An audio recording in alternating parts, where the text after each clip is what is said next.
A Roman senator once held silk from a world he could not imagine. For centuries, goods, ideas, and entire cultures traveled thousands of miles without a single empire in charge. This video reveals exactly how merchant networks connected distant civilizations without centralized empires. You will understand the hidden systems of trust and adaptation that built our world long before modern globalization. How did a trade deal happen between people who did not share a language? What kept a merchant honest when no king's law could reach him? By the end, you will see history not as a story of isolated kingdoms, but as a vast, living web of human connection. What invisible network do you think shapes our world today? That Roman senator's silk was more than a luxury. It was a promise kept across a continent. The real foundation of this entire system was not gold or silver, but something far more fragile and powerful: trust. In a world without international courts or global banking, how could a merchant in Chang'an possibly trust a counterpart in Antioch to deliver goods or pay a debt when a journey took years and letters might never arrive? They built an invisible infrastructure of social capital where a person's reputation was their most valuable asset. This was a system enforced not by kings, but by community. Shared identity was the first layer. Merchant families often belonged to the same ethnic or religious group, like the Sogdians along the Silk Roads or the Jewish Radhanites. Doing business with a fellow community member meant you shared customs, a moral code, and crucially, a network of relatives and allies who could vouch for you. A deal was not just between two individuals, it was a transaction witnessed by an entire diaspora. The consequences for betrayal were severe and social. If a merchant failed to honor an agreement, word traveled fast along these human networks. The news would outpace any caravan. That merchant would suddenly find themselves a stranger in every familiar port, every trusted caravanserai. No one would extend credit, offer lodging, or even trade basic supplies. This communal ostracism was a death sentence for a trading career, a punishment far more effective than any distant emperor's fine.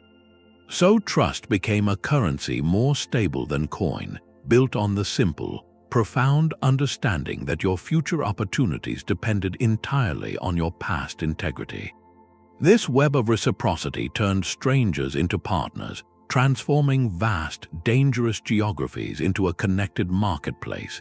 But this system of social trust had to face the physical world, a world of towering mountains and shifting sands. How did these networks not only survive, but actually adapt to the planet's most extreme environments? That fragile currency of trust had to navigate a world of impossible geography. To cross a continent, you could not rely on a single map or a lone guide. You needed a system built for constant adaptation. The legendary Silk Road was never one road at all. It was a sprawling, shifting web of countless trails, mountain passes, and desert tracks. No single emperor, not even the great khans at the height of their power, ever governed its entire length. Its true strength lay in its beautiful decentralization. Think of it not as a single highway, but as a vast, organic network of people. Goods did not travel from Rome to China in one uninterrupted journey. Instead, they moved in a sophisticated relay. A bolt of silk might begin in a Chinese workshop, be sold to a Sogdian merchant in the bustling markets of Chang'an. That Sogdian trader would then transport it west to a caravanserai in Samarkand, where it would be traded to a Parthian merchant, who would take it further to a Syrian trader in Antioch, who finally might sell it to a Roman buyer. At each handoff, value was added, languages were translated, and local knowledge was applied. The Sogdians, originating from what is now Uzbekistan and Tajikistan, became the master conductors of this relay. They were the quintessential middlemen, not tied to any one empire but fluent in the customs and commercial desires of many. They could navigate the courts of the Tang dynasty and the forums of the Byzantine Empire, acting as cultural and economic interpreters. This system created incredible resilience. Political upheaval in one region might close a specific route, but the network simply pulsed around the blockage. If war made a northern mountain pass too dangerous, local merchants knew the southern desert tracks. If a city fell into conflict, the vital Caravanserai in the next oasis town would take on greater importance. These nodal points, the caravanserais and bustling oasis markets, were the independent beating hearts of the system. They were neutral ground, places where goods were weighed, deals were struck, and news from 1,000 miles away was exchanged over shared meals. Because no central authority controlled the whole web, it could not be easily severed. It adapted, it flowed, and it endured, ensuring that even when empires rose and fell, the conversation between civilizations whispered on. While the caravans traced their paths across the deserts, a parallel world of connection was unfolding on the open sea. Far from the dusty caravanserais, the real superhighway of the ancient world was the Indian Ocean, and its schedule was written in the sky. For centuries, Arab, Indian, Persian, and Chinese merchants did not fight the ocean's vastness. They learned to dance with its rhythm. Their entire commercial year revolved around the predictable, powerful monsoon winds. For 6 months, the winds blew steadily from the northeast, carrying ships laden with goods from the Roman world and the Persian Gulf down toward the ports of India and East Africa. Then, as if on a celestial clock, the winds would reverse, blowing from the southwest for the other half of the year, perfectly timed to carry those same ships back home. This was not a route controlled by a navy, but a highway governed by nature itself. It created a seasonal, yet astonishingly reliable, pulse of global exchange. Merchants did not attempt epic, non-stop voyages from Rome to China. Instead, they mastered a brilliant system of port-to-port trade. A ship might sail from a harbor in Oman on the northeast monsoon, reaching the vibrant port of Calicut on India's Malabar coast. There, its cargo would be traded or sold. The ship itself, or a new one, would then wait for the wind shift, loading new spices and textiles before catching the southwest monsoon back home, or hopping further east to the Strait of Malacca. Each major port along the way, from Zanzibar on the Swahili coast to Malacca in Southeast Asia, functioned as an independent, cosmopolitan hub.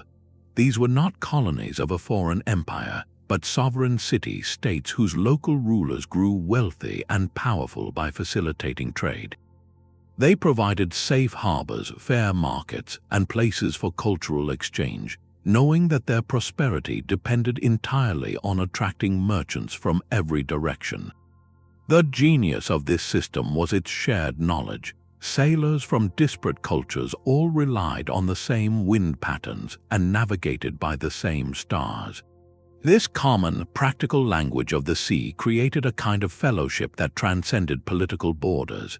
A monsoon wind did not care if you prayed to Allah, Vishnu, or the Christian God. It would fill your sails just the same, binding the fate of a merchant in Alexandria to a spice grower in Java through the most fundamental forces on earth.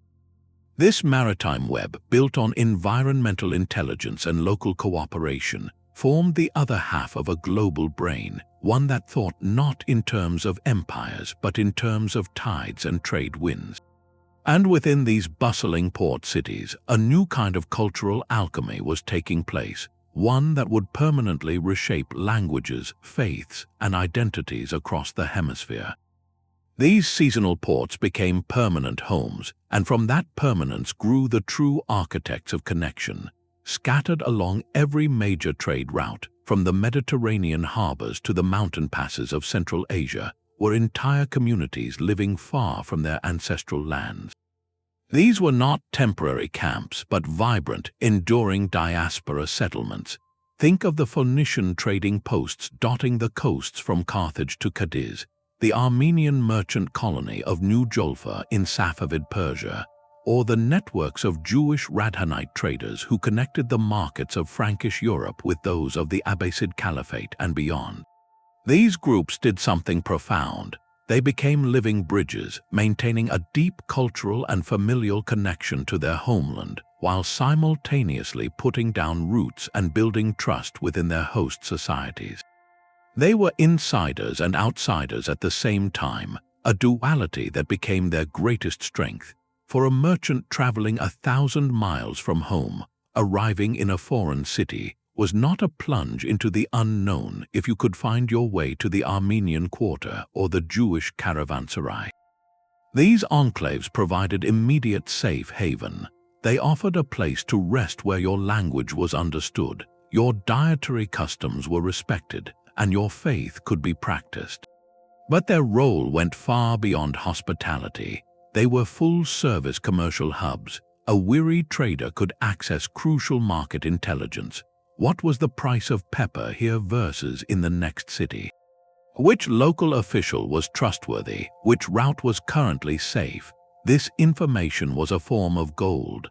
The diaspora community also provided essential services like translation and notarization, turning confusing foreign transactions into clear, binding agreements.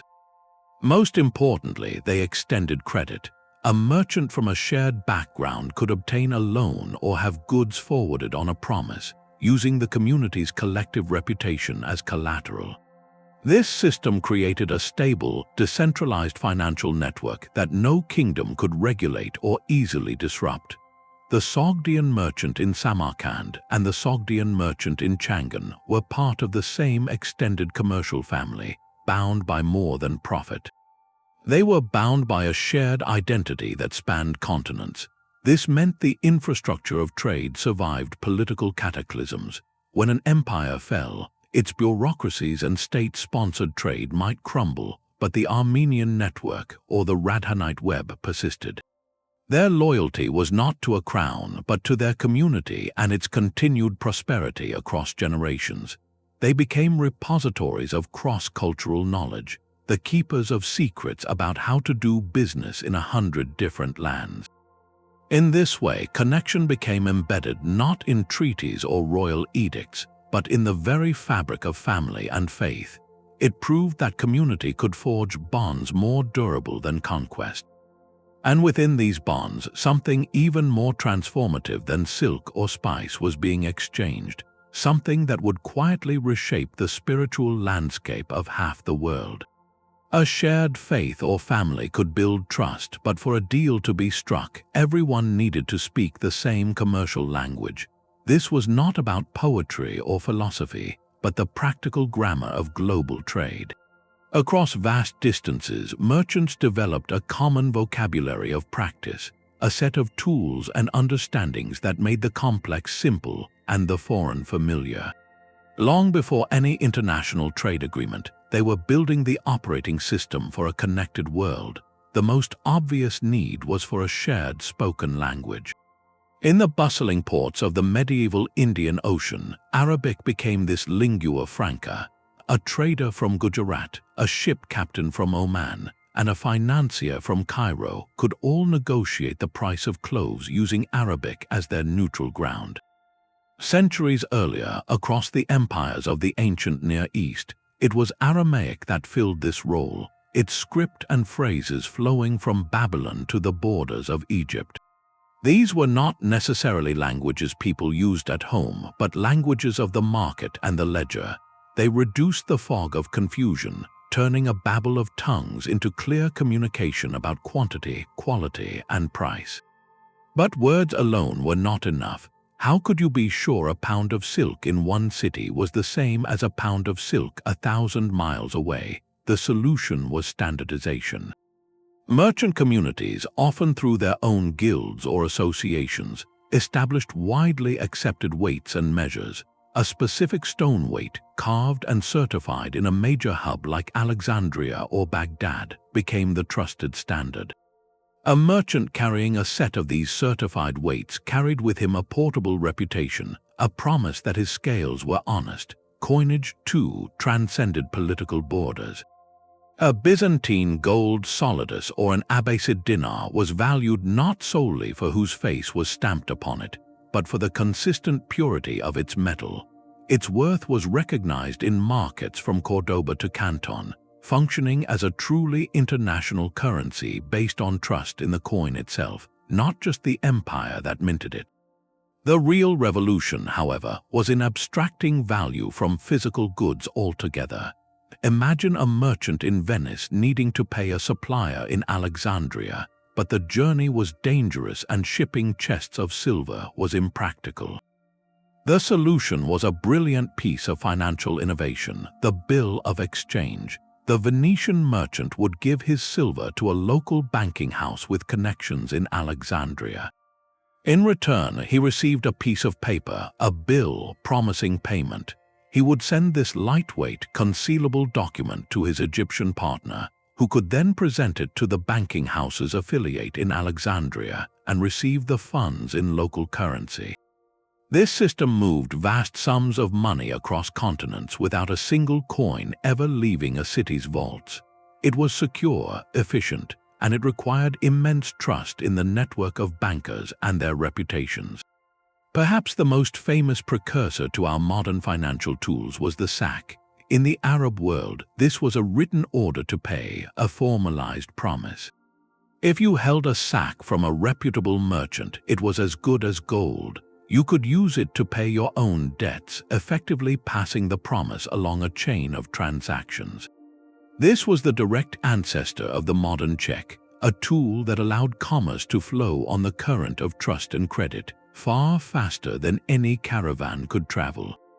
Together, these innovations created a framework. They reduced what economists call transaction costs, the hidden friction of doing business, the risk of misunderstanding, the fear of fraud. They meant a merchant could arrive in a strange city and engage in complex trade based on a set of rules he already understood. There was no central bank issuing these bills of exchange, no global agency certifying the weights.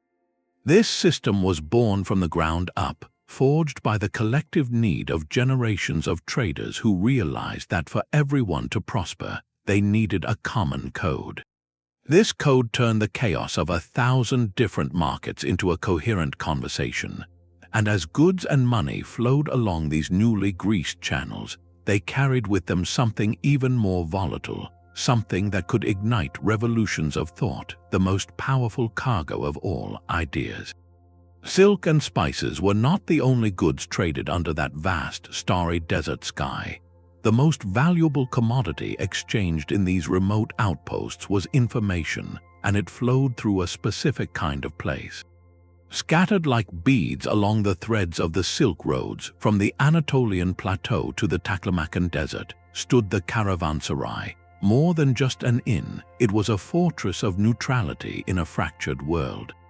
Picture a massive, square structure of sun-baked clay or stone, its high, windowless walls offering defense against the elements and any potential raiders. A single, heavy gate would swing open at dawn and close at dusk, and within those walls, every traveling merchant, regardless of whether they prayed toward Mecca, bowed to a Buddha, or followed the cross, found the same three sacred things: water for their animals, a safe place to rest, and security for their goods. This was not a luxury hotel, it was a standardized lifesaver.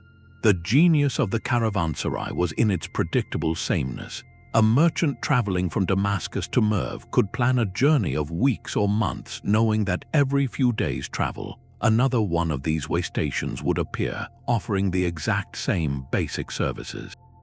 This predictability turned an unknowable, terrifying wilderness into a manageable, if still arduous, journey. It created a rhythm to continental trade.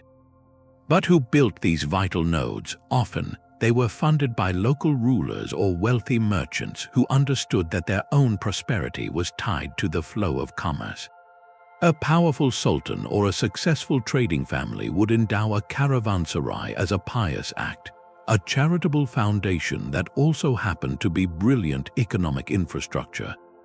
By providing this free or low-cost sanctuary, they ensured caravans would choose their territory, bringing trade taxes and vibrant market activity to their cities. The Caravanserai was an investment in connectivity, and it paid dividends for entire regions. Within those sturdy walls, after the camels were tended and the goods were locked in storerooms, the real magic happened. In the shared courtyard, under the same canopy of stars, merchants from a dozen different cultures would gather. Here, over simple meals, the true trade occurred. A Persian trader might learn from an Eiger caravan master that a northern mountain pass was blocked by early snow. A Chinese merchant could hear from an Egyptian counterpart that the price of lacquerware had soared in Cairo due to a shipwreck. News of bandit activity, shifts in political alliances, the death of a king, or the birth of a new trading opportunity, all this intelligence was exchanged as eagerly as any spice. The Caravanserai was a living news network, a place where the collective knowledge of a continent was constantly updated and disseminated. This flow of information was what made the wider merchant network so agile and resilient.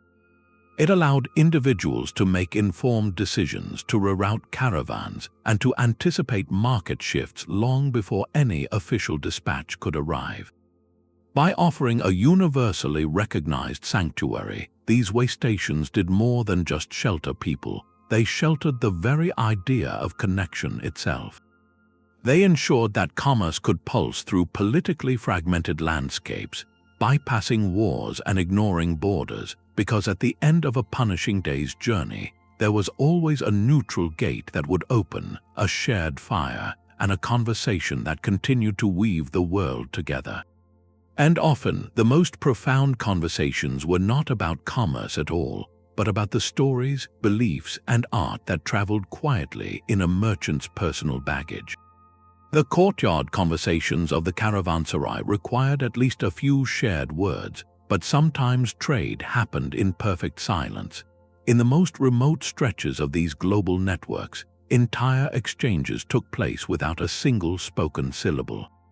The ancient Greek historian Herodotus wrote of a remarkable practice along the North African coast, where Carthaginian merchants trading for gold would arrive at a predetermined shore.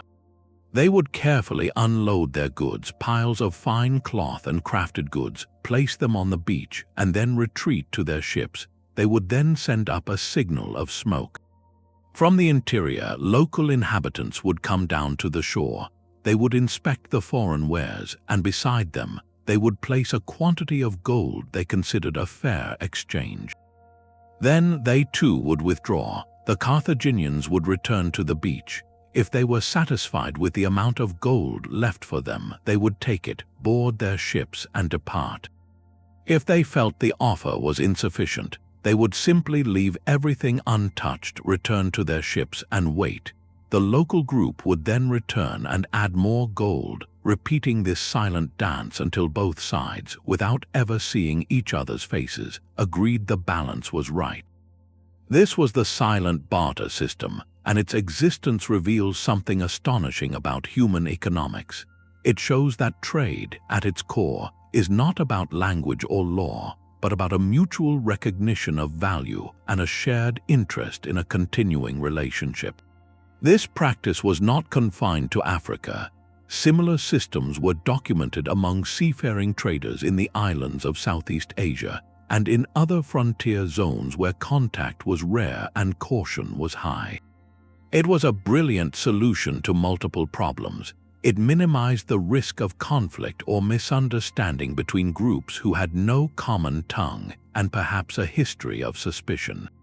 It also elegantly solved the problem of trust in a world with no referees. The system only worked through repetition. If the Carthaginian merchants consistently tried to cheat, leaving poor quality goods for massive piles of gold, the local group would simply stop coming to that beach. The market would vanish. Conversely, if the local group repeatedly offered too little gold for fine fabrics, the merchants would sail to a different coast. The threat of losing future opportunity enforced honesty more powerfully than any contract. In this way, the market itself, through trial and error over countless seasons, established the rules. It was a pure, decentralized negotiation where the only currency was perceived fairness, and the only enforcement was the desire to trade again tomorrow. This silent commerce was perhaps the ultimate expression of the networks we have been exploring. It removed every possible intermediary, kings, priests, translators, and lawyers, and reduced exchange to its most fundamental human element, a shared, unspoken promise that tomorrow's meeting on this empty beach was worth more than cheating today. It proves that long before complex institutions, humans could build systems of astonishing sophistication based on nothing but reciprocal need and the slow, patient building of a reputation across a void of silence. And while goods moved in silence, the ideas they carried began to speak in 1,000 new voices, transforming the cultures they touched in ways no merchant could have possibly predicted. The silent barter on a distant beach was a system of pure pragmatism, but trust could also be woven from faith. Across continents, religious institutions emerged as the unexpected, indispensable engines of long-distance commerce. In a world of fragmented kingdoms and local warlords, temples, monasteries, and Islamic charitable endowments known as waqf filled a critical void. They became neutral, trusted hubs for banking, storage, and justice, providing a stability that no single empire could guarantee. Their power came from a unique combination of moral authority, perceived permanence, and a network that often crossed political borders. Consider the Buddhist monasteries that dotted the Silk Road like spiritual oases. To a caravan emerging from the blistering Taklamakan desert, a monastery was more than a place of worship, it was a sanctuary. It offered safe lodging, fresh water, and medical care. But its role went deeper. These monasteries often served as secure warehouses. A merchant could deposit a portion of his valuable silk or spices within the monastery's walls, receiving a clay token or a written receipt. He could then travel lighter and safer to the next major market, knowing his goods were protected not just by stone walls, but by divine sanction. Theft from a sacred repository was a spiritual transgression as much as a criminal one, a powerful deterrent. Furthermore, larger, wealthy monasteries acted as early banks. They could extend loans or letters of credit to traveling merchants, using the temple's own assets and the promise of future caravan donations as capital. This system was built on a reciprocal cycle of piety and practicality. A successful merchant might make a generous donation to the monastery, both as thanks and to ensure his good standing for future journeys. The monastery, in turn, used these resources to maintain the roads, dig wells, and support the very infrastructure that kept trade flowing. A similar system operated in medieval Europe through the military order of the Knights Templar. For a pilgrim or merchant traveling from London to Jerusalem, carrying a chest of gold was an invitation to disaster. The Templars offered a revolutionary service. A traveler could deposit his funds at the Temple Church in London and receive a coded letter of credit. He could then travel across Europe, presenting this letter at other Templar commanderies to withdraw local currency as needed. The Templars, with their fortified houses spanning the Christian world, created the first true international banking network, moving vast sums of money without the physical coins ever leaving their vaults. Their reputation for piety and military discipline made them trusted custodians in an otherwise treacherous landscape. In the Islamic world, the institution of the waqf played a parallel role.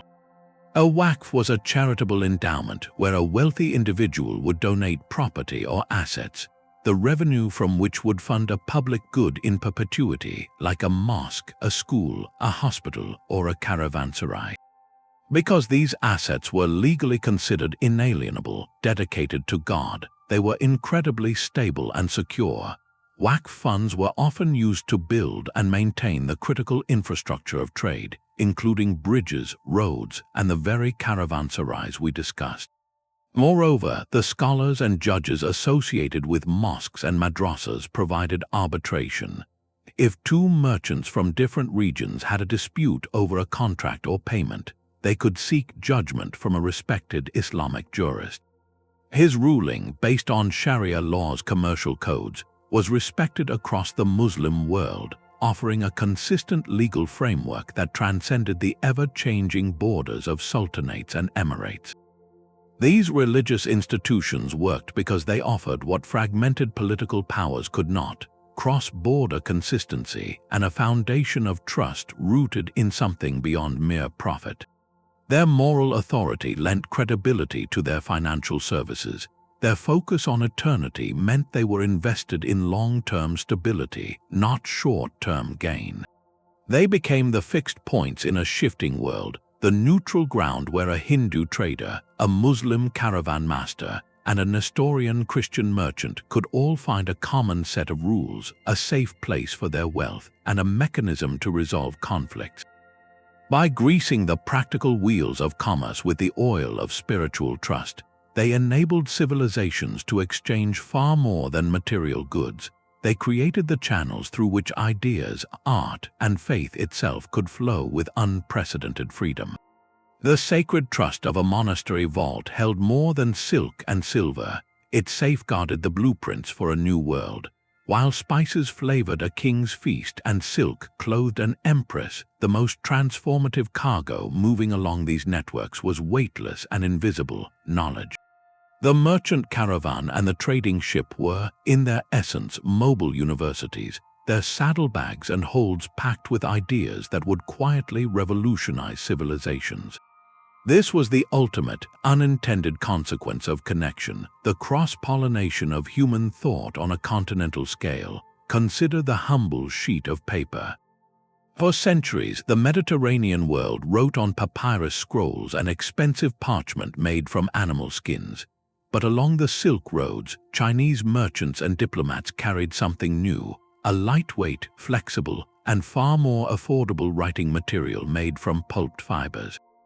The technology of papermaking did not travel as a formal diplomatic gift, but as a practical trade secret, likely carried by artisans captured in a border conflict who then taught their craft in Samarkand.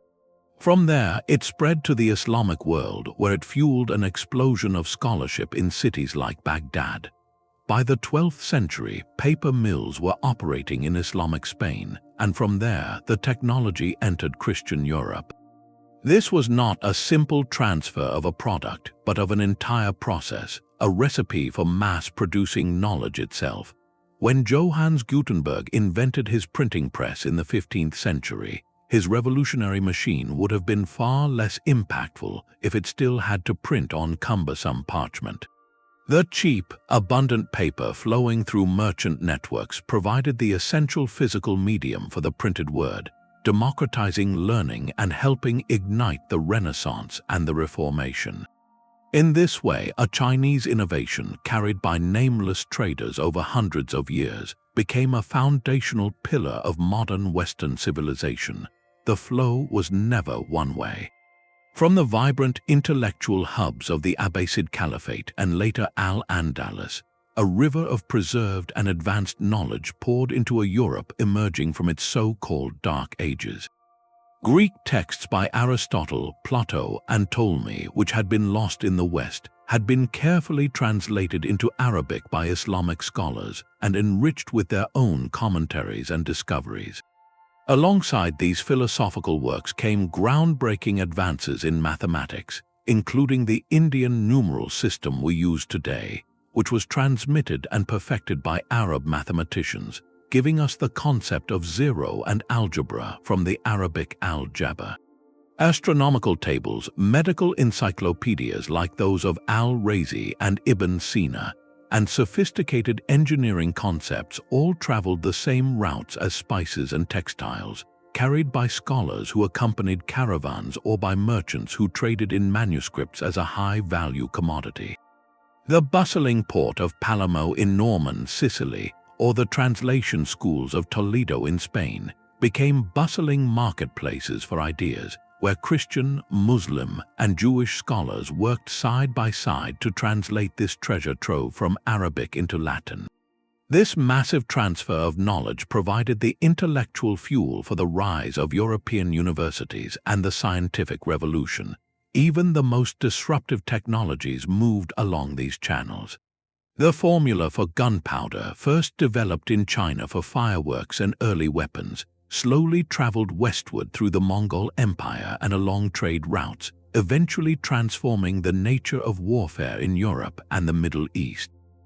Perhaps more subtly, agricultural practices and food crops were exchanged, reshaping diets and farming across the globe.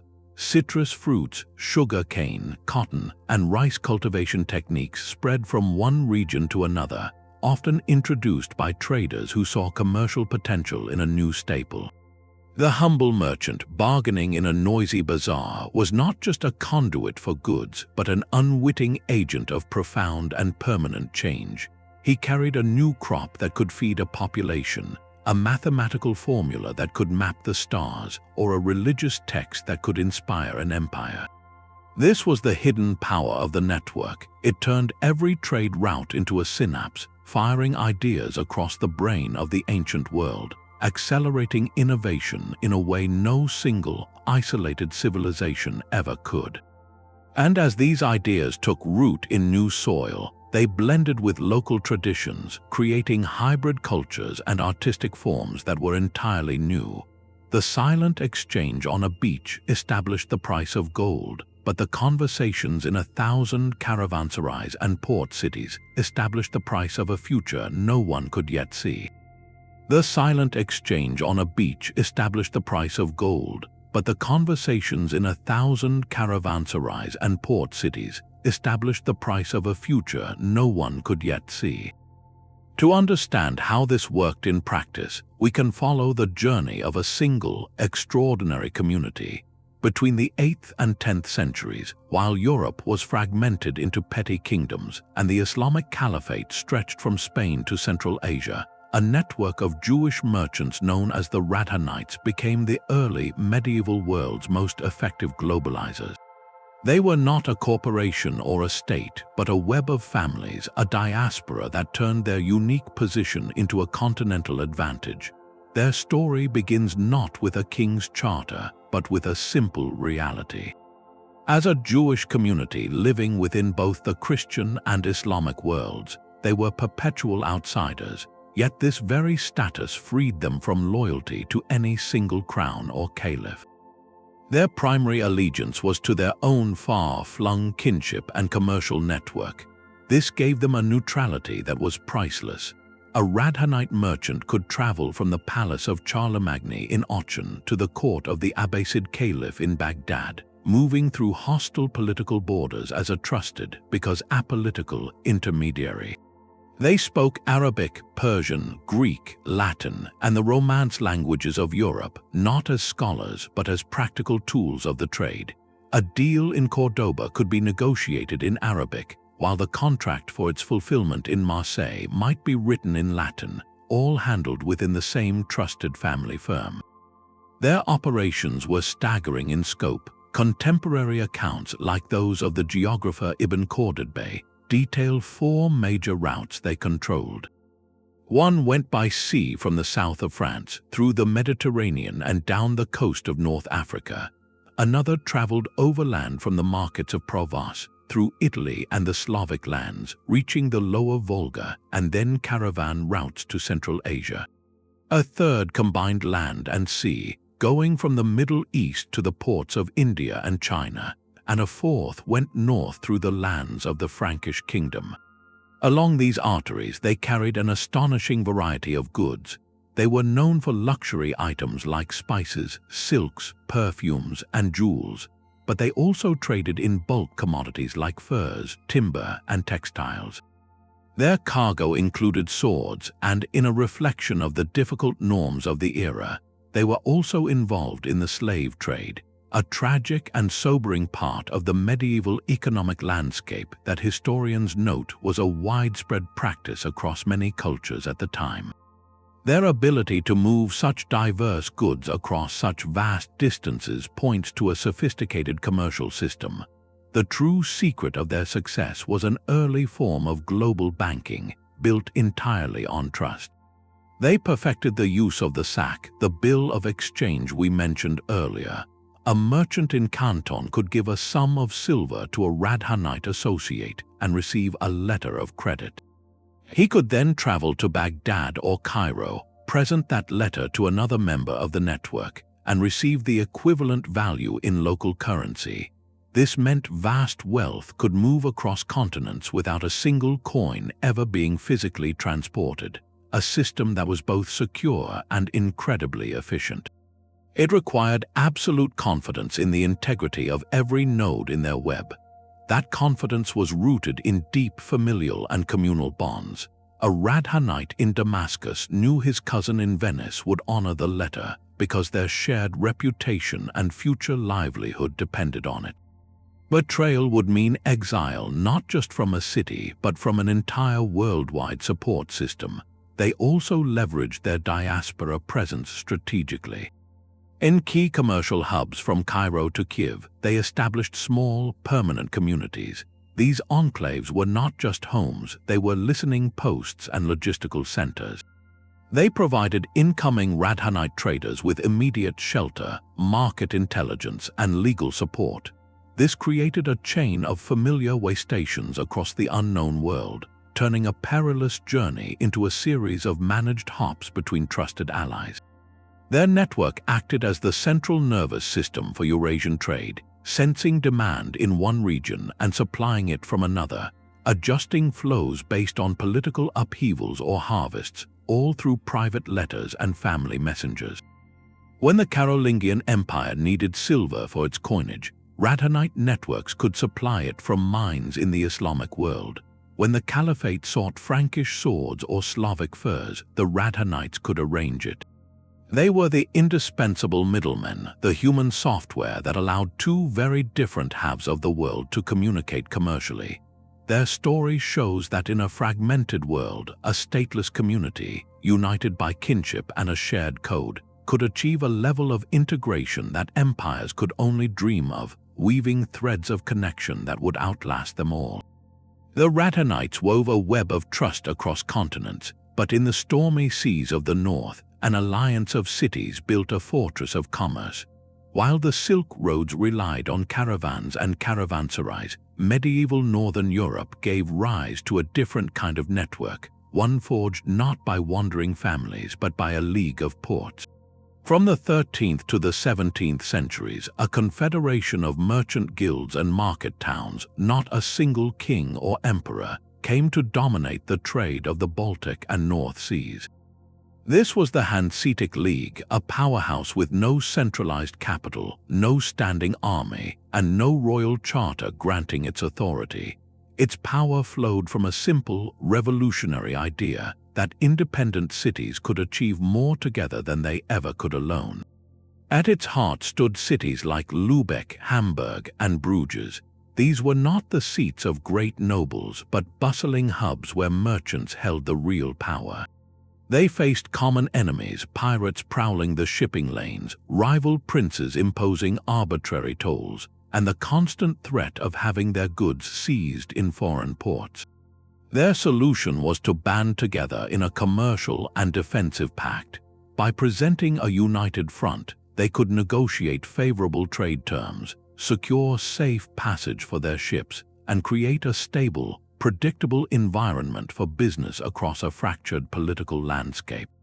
The genius of the Hanse was in its structure. It was not a country but a mutual agreement, a league. Member cities, eventually numbering over 200, sent representatives to periodic diets or meetings to decide on common policies. There was no permanent bureaucracy in a grand capital, just a shared commitment to a set of commercial laws and the collective defense of their interests. This loose federation proved to be incredibly agile and resilient. To project their influence abroad, the Hanse established fortified trading posts called konter in key foreign cities. The most famous were in London, known as the Steelyard, in Bruges, in Bergen, and in Novgorod, deep in what is now Russia. These were not mere merchant quarters, they were semi-autonomous enclaves. A German merchant arriving in Novgorod would go straight to the kontor, a walled compound with its own warehouses, church, dining hall, and living quarters. Here he was under the legal jurisdiction of the Hanseatic League, not the local Russian prince. The Contour enforced the League's own commercial laws, settled disputes between members, and negotiated as a single, powerful bloc with the host city's rulers. This gave Hanseatic merchants a tremendous advantage: consistency.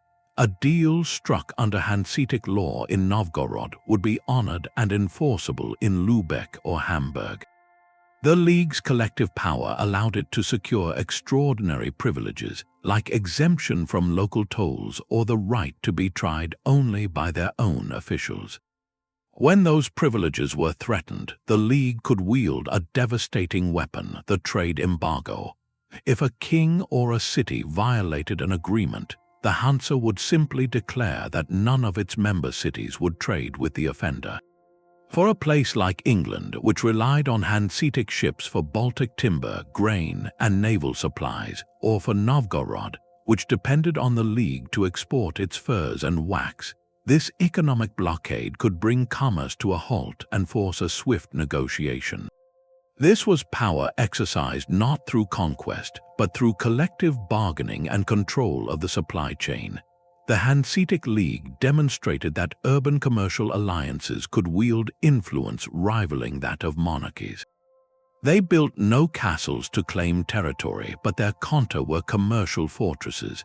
They raised no armies, but their coordinated embargoes could besiege an economy. Their legacy is a testament to the power of cooperation over coercion, proving that in the calculus of history, the shared interest of networked cities could sometimes outweigh the command of a crowned head. And as these northern merchants counted their silver in the foggy ports of London and Novgorod, a parallel revolution was unfolding in the sun-drenched Mediterranean, where a new financial invention would soon allow money to travel faster than any ship or caravan ever could. A fortress of commerce could be blockaded, but the real threat was often far more fluid. The very openness that made these networks so resilient also made them a tempting target. For every honest merchant traveling a desert track or sailing a trade wind, there were others who saw not an opportunity for exchange, but for extraction. The wealth flowing through these decentralized channels was like blood in the water, attracting predators of every kind. On the high seas, pirates were a constant, calculated risk.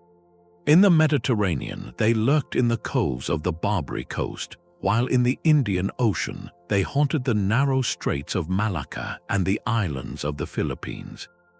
These were not always random outlaws. Sometimes they were sanctioned by local rulers who took a cut of the plunder, blurring the line between piracy and unofficial taxation. On land, the danger took a different form. Bandits and nomadic raiders watched the mountain passes and desert fringes, knowing that a heavily laden caravan moved slowly and was difficult to defend across open ground.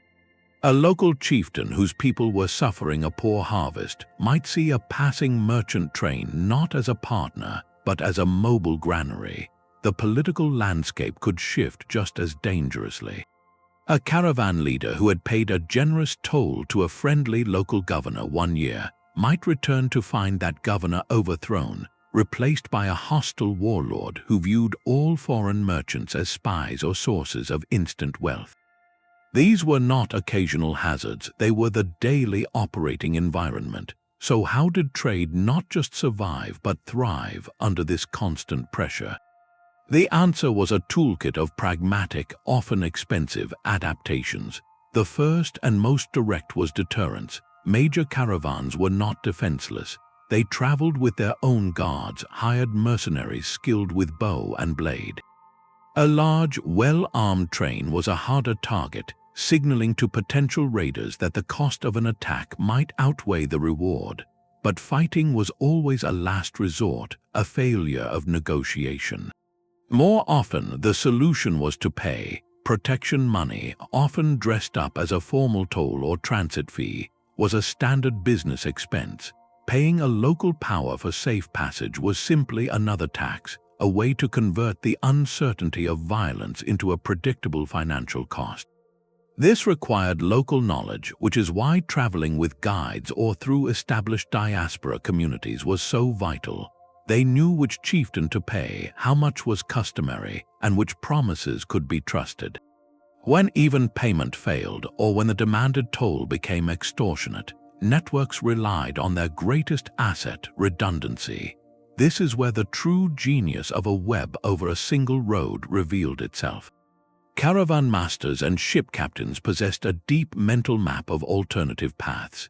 If bandits were known to control a particular mountain pass, the caravan would divert to a longer, more arduous trail. If pirates were active in a main shipping channel, a captain might sail further from the coast, adding days to the journey but preserving the cargo. This required incredible flexibility and the sharing of real-time intelligence, the kind exchanged in those Caravanserai courtyards. Sometimes loss was simply absorbed as a cost of doing business.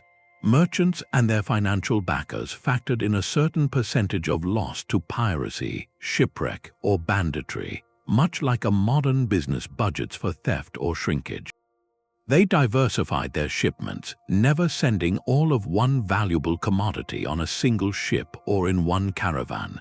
They purchased early forms of insurance or spread risk among multiple investors. The network's strength was never that it eliminated danger, but that it provided options. No single king could secure every mile of every route, but a decentralized, informed, and adaptable web of people could always find a way around, over, or through an obstacle. A blocked route was a temporary inconvenience, not a permanent collapse, because the purpose of the network was not the path itself, but the connection it sustained. This constant dance of threat and adaptation meant the flow of ideas and goods was never a peaceful river, but a persistent, clever stream, always finding the cracks in the landscape. And sometimes the greatest disruptions came not from bandits, but from the earth itself, in the form of a changing climate that could rewrite the rules of the entire game. The ledger of a long journey was often balanced by a hand that never left home. For every merchant whose name was recorded on a bill of lading or celebrated in a foreign port, there was a partner whose work remained in the shadows of history, maintaining the entire enterprise. While chronicles and contracts overwhelmingly feature men, the vast, decentralized networks we have explored depended just as critically on the invisible labor and sharp acumen of women. They were the overlooked architects of stability, the quiet force that made years-long absences and high-risk ventures not just possible but profitable. When a merchant embarked on a journey that could last for seasons or even years, someone had to keep the world running in his absence. That responsibility almost always fell to his wife or female relatives. This was far more than simple housekeeping. It was a role of immense financial and managerial complexity. A merchant's wife became the chief executive of the family estate. She collected rents from tenants, supervised harvests on any agricultural land, managed household servants, and ensured taxes were paid to local authorities. Most importantly, she was the steward of capital. She had to carefully budget the funds left for the family's sustenance, often for an uncertain period, while also setting aside and safeguarding the portion of wealth that was the seed money for her husband's next venture. Her financial discipline at home directly enabled his mobility abroad. If she failed, the entire enterprise could collapse before the caravan even reached its destination. In this way, the home was not a passive haven. It was the essential headquarters, the secure base of operations from which all long-distance trade was launched and upon which it relied for survival. In some cases, women moved beyond management into direct investment and brokerage, using personal savings, inheritances, or profits from their own shrewd management. They acted as silent partners or independent financiers. In the bustling port cities of the Mediterranean and the Indian Ocean, records show women providing loans, buying shares in shipping ventures, and commissioning the production of trade goods like textiles. A woman in 14th century Genoa or Cairo might use her capital to fund a portion of a spice shipment, earning a return proportional to her investment without ever setting foot on a ship. These activities required a sophisticated understanding of markets, risk, and legal contracts. They operated through trusted male agents, often relatives, but the financial decisions and the risk were their own. Their participation injected crucial liquidity into the system and diversified the sources of funding that kept commerce flowing. In certain cultural contexts, women's economic roles were even more direct and publicly visible. Across parts of Southeast Asia, for example, women were prominent in local and regional markets as buyers, sellers, and money changers. In the archipelago's port polities, they often controlled the vital retail trade and the networks of local provisioning that supplied the great foreign merchant ships. Their deep knowledge of local products, prices, and social connections made them indispensable intermediaries. A Chinese or Arab trader arriving in a Sumatran port would likely negotiate his first transactions with a female merchant who understood the value of his goods and the needs of her community. This gave women in these societies significant economic autonomy and social standing, illustrating how the structure of trade networks could vary dramatically, creating spaces where women were not just the hidden foundation, but active, recognized pillars of the commercial world. The collective work of these women, whether in the counting room of a Venetian palazzo or the marketplace of Malacca, served a function larger than any single transaction. They maintained the social and economic fabric. They raised the next generation, educated children in the family business, and upheld the community ties and reputations that were a merchant clan's most valuable asset. They provided the continuity that offset the radical mobility of their male counterparts. While the merchant traveled, the home he returned to was not simply preserved, it was cultivated, its fortunes nurtured, and its future secured. This division of labor, though rarely celebrated in epics or official histories, was the true engine of endurance. It reminds us that the story of global connection is not only written in the dust of caravan trails and the salt spray of ocean voyages, but also in the quiet, daily calculations made by the architects who stayed behind, ensuring there was always a home to return to and a foundation from which to venture out again. The quiet calculations at home were matched by an even deeper intelligence, one written in the stars and the sands. These global networks were never imposed on the landscape from above. They were patiently woven into its very fabric over centuries. The most successful merchants understood they could not conquer the deserts, mountains, and oceans, only learn to move in harmony with their rhythms. This was not a story of human dominance, but of profound environmental adaptation, where survival and profit depended on listening to the planet. The annual calendar of an Indian Ocean merchant was not set by any king, but by the monsoon winds.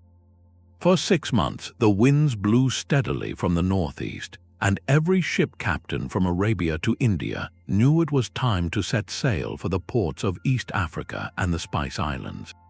Then, with a reliability that no human law could match, the winds would reverse, blowing from the southwest, signaling the fleet's return home. Entire economies, from the Swahili coast to the Malabar coast, pulsed to this meteorological heartbeat. A merchant who ignored this schedule did not just risk a slow journey, he risked being lost at sea forever.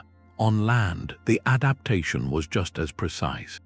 Crossing the vast Taklamakan Desert or the Arabian Peninsula was not a matter of brute force, but of specialized partnership. The camel was not merely a beast of burden. It was a technological marvel bred for the task. Its wide, padded feet walked on sand without sinking. It could close its nostrils against dust storms. It could survive for days on the fat stored in its hump, needing far less water than a horse or a human.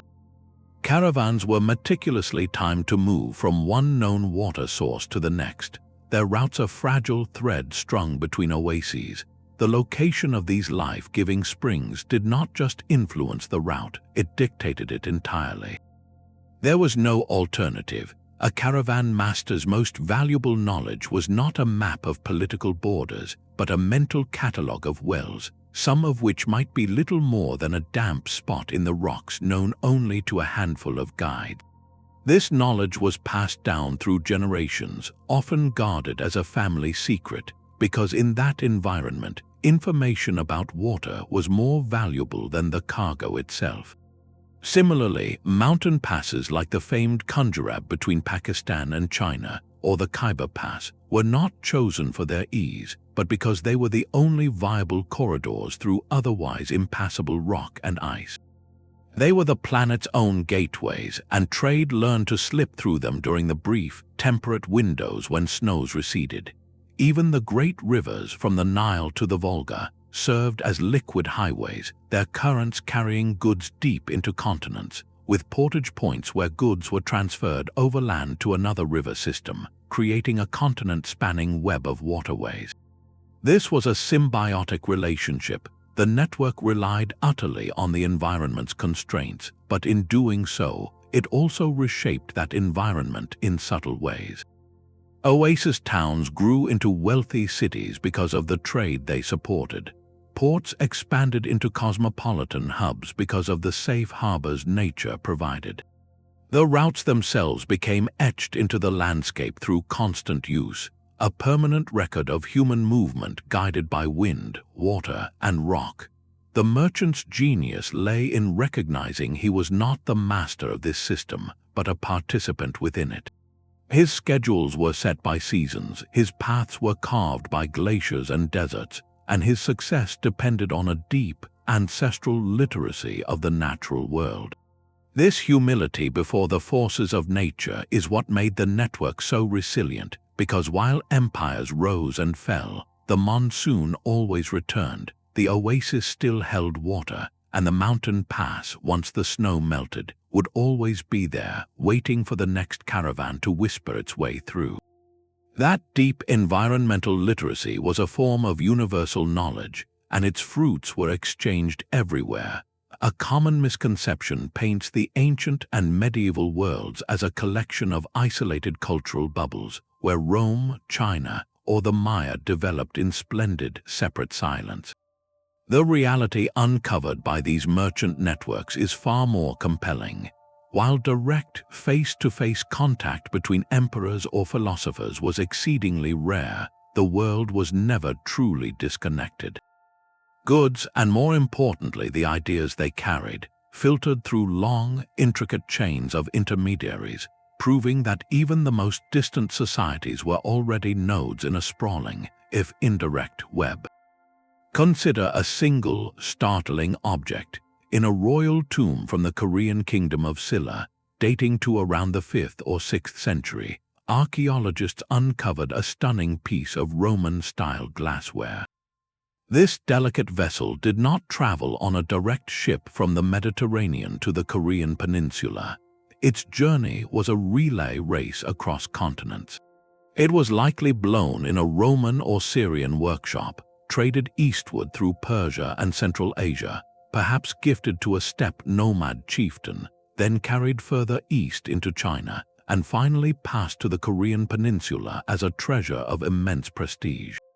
At each handoff, its meaning might have transformed from a practical container to a diplomatic gift to a sacred burial object, yet its very presence whispers of a connection, however attenuated. Similarly, exquisite ivory carvings in medieval European churches depicting biblical scenes were often crafted from tusks that originated in the forests of East Africa. They traveled north through Swahili port cities, across the Indian Ocean to the Middle East, and into the hands of Venetian traders who supplied the workshops of Europe.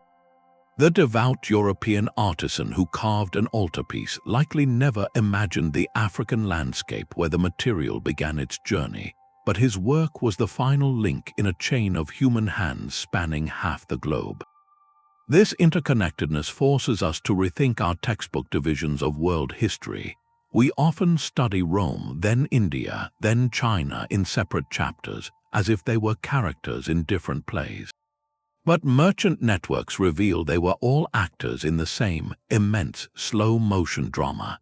A technological innovation in one region, like the stirrup from the Asian steppes, could revolutionize warfare in Europe centuries later. A mathematical concept from India, carried by traders and scholars, could reshape science in the Middle East and then Europe. The myth of isolation crumbles under the weight of such evidence. It suggests that human societies have always been part of a larger, interactive system. They were not isolated lamps burning alone in the dark, but countless individual flames, sharing light and heat across the distances through the subtle, persistent draft of trade. This does not mean every culture was the same, far from it. The genius of the network was that it allowed for profound difference. A Chinese silk pattern might inspire a Persian weaver to create something entirely new, which in turn might influence a Byzantine textile. The exchange did not create a single, homogenized world culture, but a vibrant tapestry of hybrid ideas where local traditions absorbed foreign influences and made them their own.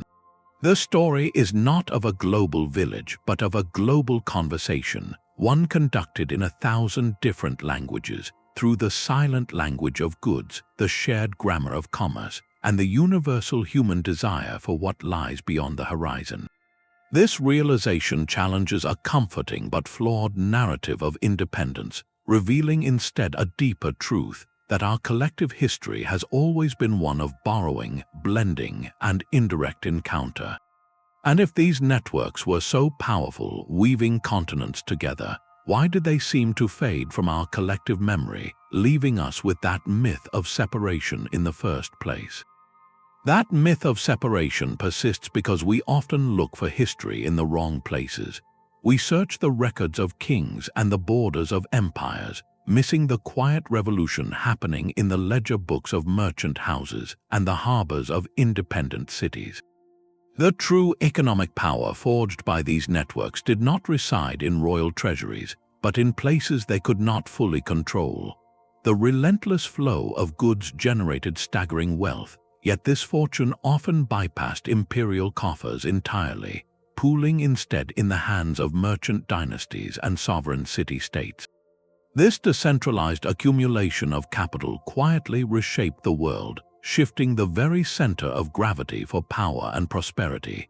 Consider the Italian peninsula during the 14th and 15th centuries. While Europe was still dominated by the land-based wealth of feudal lords and crowned monarchs, cities like Venice, Genoa, and Florence were becoming dazzlingly rich. Their wealth was not mined from the earth or seized in conquest. It was spun from the threads of long-distance trade. Venetian galleys, organized as a communal fleet, monopolized the spice trade from the eastern Mediterranean. Genoese navigators and bankers financed ventures from the Black Sea to the Atlantic. Florentine banking houses, with their innovative double-entry bookkeeping, became the creditors to popes and kings. The gold florin of Florence and the Venetian ducat became the trusted currencies of international trade, their value upheld by merchant confidence, not just royal decree. This mercantile wealth did not simply buy luxury, it built a new world. It funded the architectural marvels of cathedrals and palaces.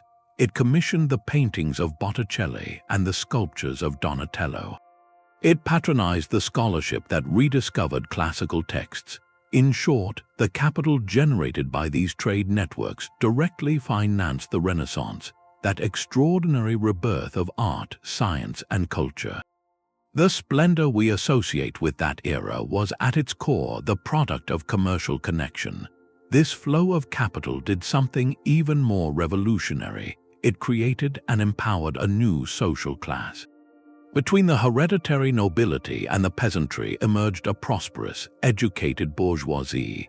These were the merchants, bankers, master artisans, and guildsmen whose status came not from birth, but from commercial success and financial acumen. They lived in fine townhouses, not castles. Their influence was measured in credit networks and trade contracts, not in acres of land or titles.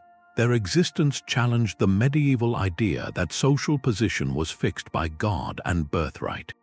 Wealth could now be earned, invested, and grown, a concept that slowly eroded the foundations of the old feudal order. To manage this new, fluid wealth, more complex financial markets had to evolve. The bill of exchange we discussed became a sophisticated instrument traded in its own right. Early stock markets emerged, like the one in Bruges where merchants would gather to buy and sell shares in upcoming voyages. Insurance became a formalized industry to mitigate the immense risks of sea travel. These were not inventions of the state, but organic developments from the merchant communities need to manage opportunity and risk on a global scale. This economic power inevitably became political power. A king might need to borrow from a banking family to fund a war. A sultan might depend on the customs revenue from a bustling port city he did not directly administer. This dependency created rival centers of influence. The Hanseatic League could embargo a kingdom. The Medici family of Florence could influence papal elections through their financial leverage. Merchant republics like Venice and Genoa commanded navies that rivaled those of empires. The wealth generated by trade created pockets of autonomy that could, and often did, challenge traditional aristocratic and imperial authority. It planted the early, crucial seeds for the capitalist economies that would later define the modern world. This was a slow transfer of power from the sword and the scepter to the ledger and the letter of credit. It proved that influence could be built not only through dominion over land, but through mastery of connection. And as this new economic reality took hold, it began to alter something even more fundamental than politics. It started to change how people saw themselves and their place in a suddenly much wider world. The wealth that built cathedrals also began to reshape the very patterns of daily life. When networks connect people, cultures do not merely exchange goods, they blend them, creating something entirely new and vibrant. This fusion is the most beautiful and lasting legacy of these ancient highways, visible in the art we admire, the food we savor, and the clothes we wear. Trade was never just a transaction, it was a continuous creative conversation. Nowhere is this more striking than in the art of ancient Gandhara, a region in what is now northern Pakistan and eastern Afghanistan. For centuries, this was a bustling crossroads where caravans from India, Persia, and Central Asia met. In the wake of Alexander the Great's campaigns, Greek cultural influences lingered there. When Buddhism traveled along these same trade routes into the region, something miraculous happened. Local sculptors, familiar with Greek artistic ideals of the human form, began to depict the Buddha. But they did not carve abstract symbols as had been the earlier tradition.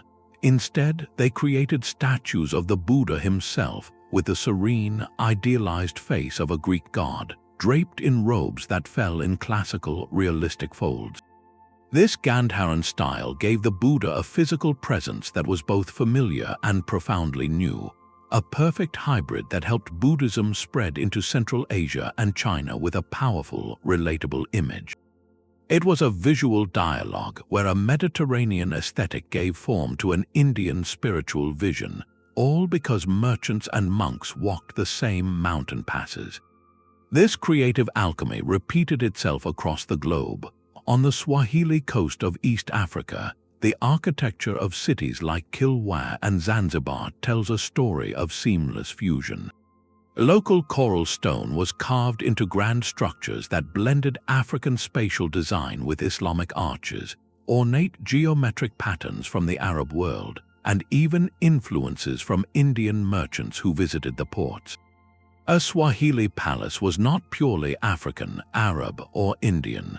It was a unique coastal identity built from the best ideas the Indian Ocean brought to its door.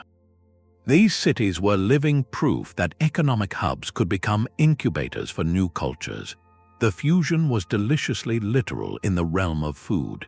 Before the spice routes, European cuisine was largely functional, relying on local herbs and salt for flavor. Then, through the layered networks of Arab, Indian, and Venetian traders, a revolution arrived in tiny aromatic bundles: pepper from India, cinnamon from Sri Lanka, cloves from the Moluccas, and nutmeg transformed bland food into a status symbol and a sensory delight.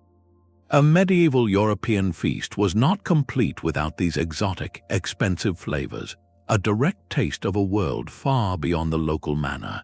These spices did not just alter recipes, they reshaped entire economies and sparked ages of exploration, all to access the source of a flavor that had first traveled on a dhow carried by the monsoon. Fashion, too, was woven from these connections. Chinese silk was coveted from Rome to Persia, but it was rarely used as it arrived. In Persia, master weavers took the luxurious Chinese fabric and reimagined it.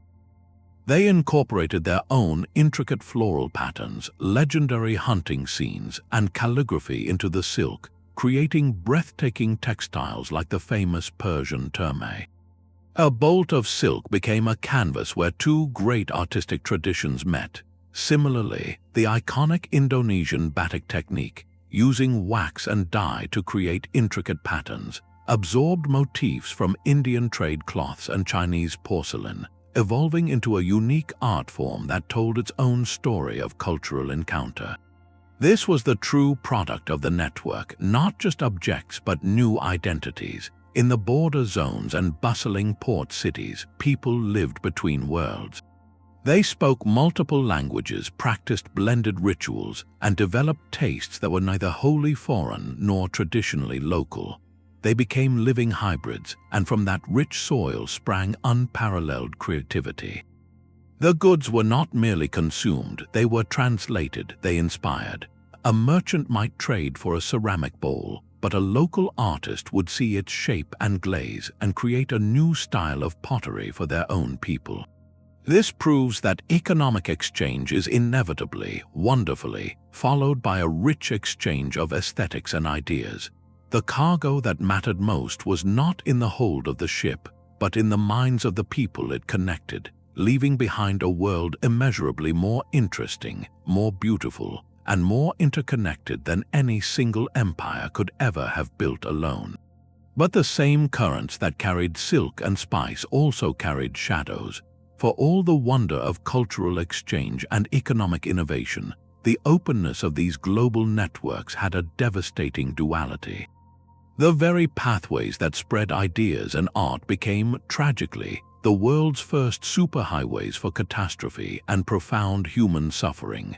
One of the most chilling examples is the pandemic known as the Black Death.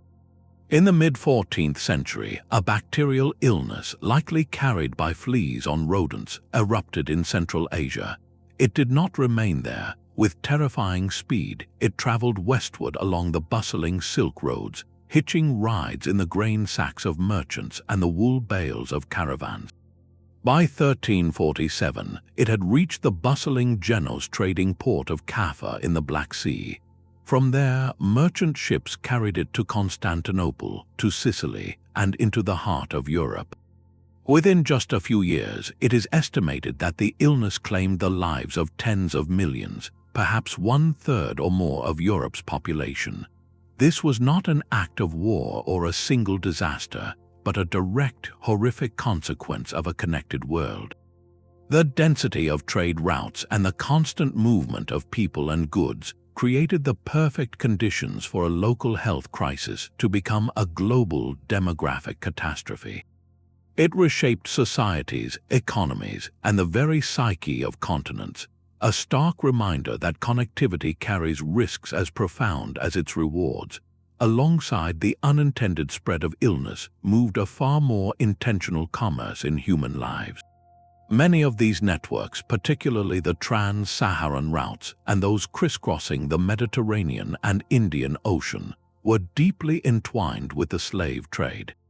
For centuries, this brutal system moved millions of individuals, treating people not as partners in connection, but as commodities to be bought and sold. In the Sahara, vast caravans would travel south, carrying salt and manufactured goods from North Africa. They would return north laden with gold, ivory, and enslaved people captured or purchased in the sub-Saharan kingdoms. This trade was not a side venture. It was a central pillar of the regional economy for empires like Ghana, Mali, and later the Songhai. The journey across the desert was one of immense hardship, and many did not survive.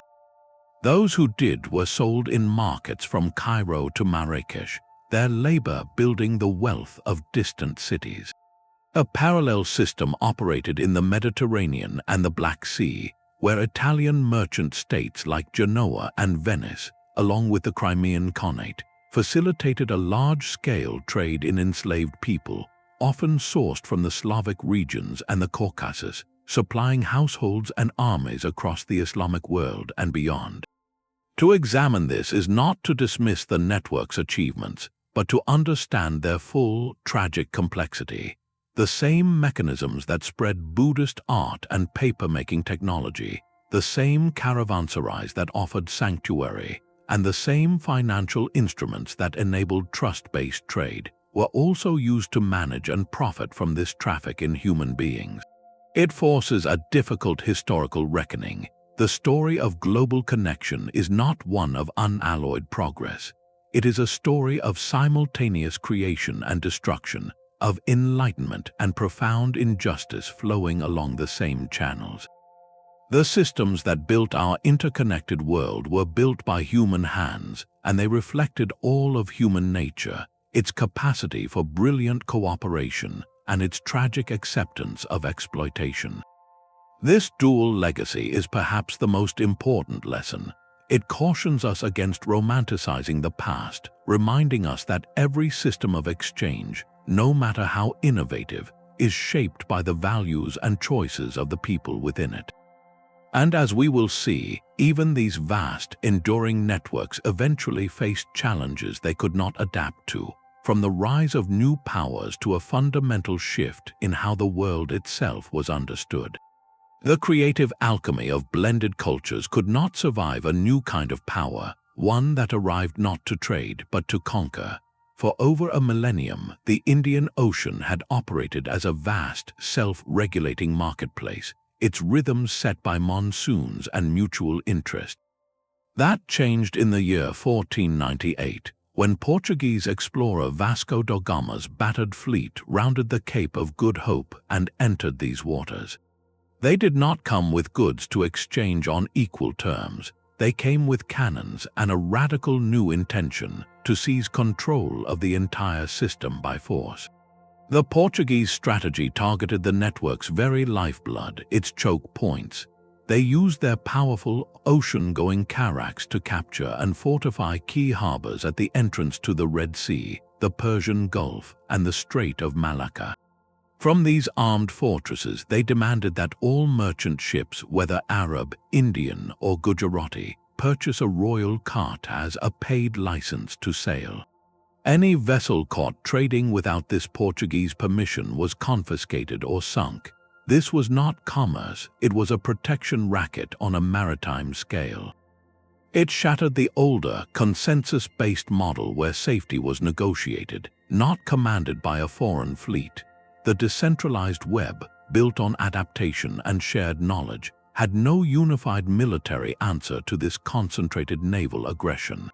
The Portuguese crown did not want to participate in the network. It wanted to be the network's sole, violent gatekeeper. This model of state-sponsored extraction was perfected not by a kingdom, but by a corporation with a private army. In the early 17th century, the Dutch East India Company, known by its initials VOC, received a charter from the Netherlands government that granted it a breathtaking array of powers. It could wage war, negotiate treaties, imprison people, and mint its own coinage, all in the name of shareholder profit.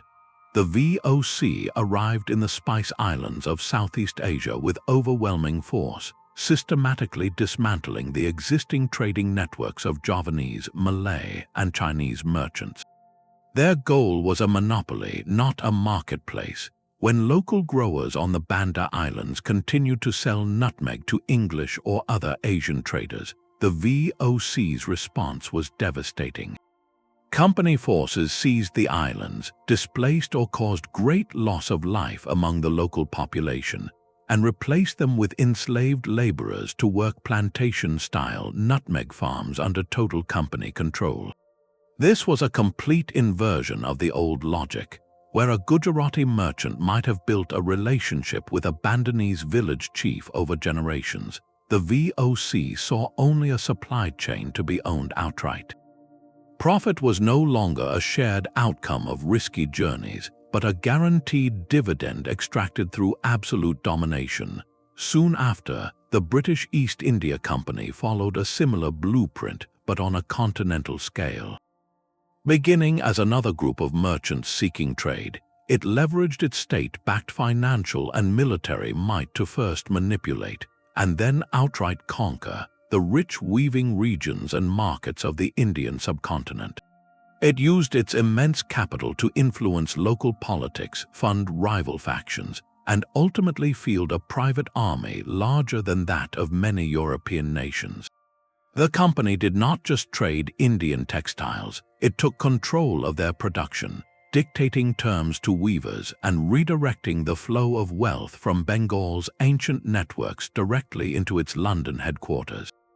These chartered companies represented the final, formal merger of commerce and conquest. They were empires disguised as businesses, and their rise signaled the end of an era. The grassroots web of trust, reciprocity, and local knowledge was no match for the concentrated firepower and financial engineering of a nation-state's projected will. Trade was no longer a conversation between communities. It became an instrument of state policy, a zero-sum game where one empire's gain was measured by another's loss. This mercantilist philosophy viewed the world's wealth as a finite pie, to be seized and guarded in national treasuries. The old, porous borders of the merchant diaspora were replaced by the hard, enforced borders of colonial empires. The Caravanserai's neutral courtyard gave way to the company fort's guarded gate. This was the great transition from network-based globalization to empire-controlled globalization. The pulse of connection, once sustained by a million individual choices, now beat to the drum of a single, distant shareholder meeting or royal decree. It was more efficient, more ruthless, and it remade the world in its image, paving the way for our modern age of nations and global corporations. Yet, even as these titanic structures rose, the stubborn ghost of the old ways never fully vanished. Yet the ghost of the old ways never vanished. It simply found new wires to travel along. The principles that animated those ancient caravans, the decentralized trust, the resilient multi-node pathways, the power of community reputation, these are not relics. They are the very blueprints of our digital age. Look at the internet itself. No single government or corporation built it or controls it in its entirety. It is a sprawling, organic network of networks, much like the Silk Road's web of trails. Data packets do not travel from your device to a server in one straight line. They hop through a relay of independent routers, finding the fastest, most open path, dynamically rerouting around blockages or damage, just as a caravan master would divert around a bandit-infested pass. The Internet's foundational protocols are a kind of modern lingua franca, a set of agreed-upon rules that allow a staggering diversity of systems to communicate, much like the standardized weights and bills of exchange that let a Venetian and a Cairo merchant understand each other. And what about trust? In a vast digital bazaar where you cannot look a seller in the eye, we have reinvented social capital. User reviews and seller ratings are our caravan gossip, a decentralized reputation system where the community collectively vouches for or warns against others.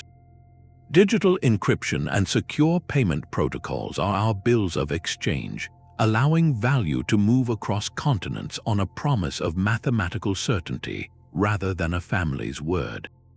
We have rebuilt the Caravanserai in the cloud, in the form of neutral platforms that host countless independent merchants, providing the basic infrastructure for connection, while the actual value is created by the individuals and small groups using it. Even our global supply chains, for all their corporate scale, are direct descendants of those ancient relays. A smartphone assembled in China contains minerals from Congo, designed with software from California, its components shipped through ports in Malaysia and the Netherlands. No single entity owns this entire chain. It is a fragile, interdependent network of suppliers, shippers, and manufacturers, vulnerable to a blockage in a modern strait like the Suez Canal, just as the old routes were vulnerable to a closed mountain pass. This is not a coincidence. We are witnessing a profound return to a networked world. For a time, the age of empires and nation-states centralized power and control, building walls around markets and ideas. But the digital revolution has unleashed a force that once again flows around walls. Cryptocurrencies challenge central banks. Social media movements can topple governments without a single army. Freelancers in different countries collaborate on projects as seamlessly as if they shared an office. Power is once again diffusing from the center to the nodes, from the palace to the marketplace. This is why understanding the Silk Road or the Hanseatic League is not just an academic exercise. It is a masterclass in navigating our own century.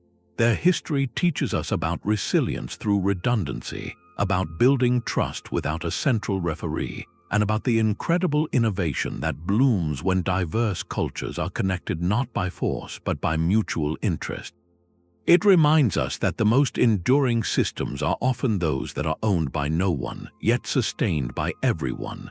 The caravans may be gone, but the conversation they started is now louder, faster, and more transformative than ever. A broken piece of pottery in Kenya can tell a story no written scroll ever could. The proof of these sprawling networks does not live in royal chronicles alone, but in the physical fragments left behind, in the soil of forgotten ports and the dust of abandoned caravanserais. Archaeology acts as our time machine, offering tangible, often silent, testimony to connections that history books barely recorded.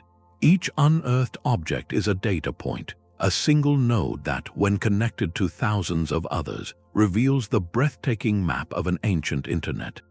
Take, for instance, the stunning discovery of Chinese porcelain sherds in the ruins of Great Zimbabwe and along the Swahili coast. This delicate celadon and blue and whiteware did not wash up on shore by accident. It was carried over 6,000 miles of ocean, traded through countless hands from the kilns of the Ming dynasty to the palaces of African rulers. Its presence there is not just evidence of trade, it is a statement. It tells us that the elites of East Africa were integrated into a luxury goods network that spanned the entire Indian Ocean, using porcelain as a symbol of status and connection, just as a Roman senator once used silk. Similarly, hordes of Roman coins, particularly those of Emperor Tiberius, have been found in southern India. These coins were not used as Roman currency there, but were valued for their consistent silver content, often cut or punched to be weighed and used as bullion in local markets. A Roman denarius lost in the red soil of Tamil Nadu is a fossilized moment of exchange, proving that Mediterranean silver flowed steadily toward India to pay for the pepper and gems that Rome craved. Beyond the glamour of coins and porcelain, science now reads the biological signatures of trade. Archaeobotanists sift through ancient trash heaps and storage pits, finding seeds and plant remains that should not be there. The discovery of black pepper, native to India, in the nasal passages of the mummified Ramesses II in Egypt, or residues of Southeast Asian cloves in a ceramic vessel from Syria dating to over 3,000 years ago, rewrites our timeline. These spices traveled vast distances millennia earlier than previously believed, whispering of prehistoric trade lanes lost to written history. Even the human body archives these connections. Analysis of dental calculus, the hardened plaque on ancient teeth, has revealed microscopic starch grains and proteins from foods like turmeric and soy, tracing the journey of diets and the people who carried them. The most cutting-edge detective work involves chemistry. Researchers use a technique called isotopic analysis on artifacts like metal coins or glass beads. Every region's geology has a unique isotopic fingerprint, a chemical signature absorbed into the materials derived from it. By analyzing the lead isotopes in a silver coin found in Viking Age Scandinavia, scientists can often pinpoint the specific mine the silver came from, whether it was in the Islamic world or the mountains of Afghanistan. This allows us to trace the literal flow of metal across continents with astonishing precision, mapping economic arteries invisible to the naked eye. This is how we reconstruct the ghostly lattice of the past. A single shard of pottery is not just a broken dish, it is an address label. A coin is not just treasure, it is a receipt. A peppercorn in a pharaoh's tomb is not just a spice, it is a map. Archaeology connects these dots, transforming scattered artifacts into a coherent picture of a talking, trading, endlessly curious world.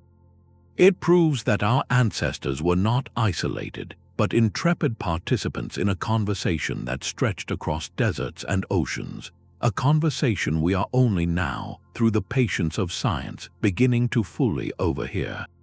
Each network developed its own unique rhythm, a distinct personality forged by the land and sea it had to conquer. The Silk Road was a high-stakes relay race across a continent's roof.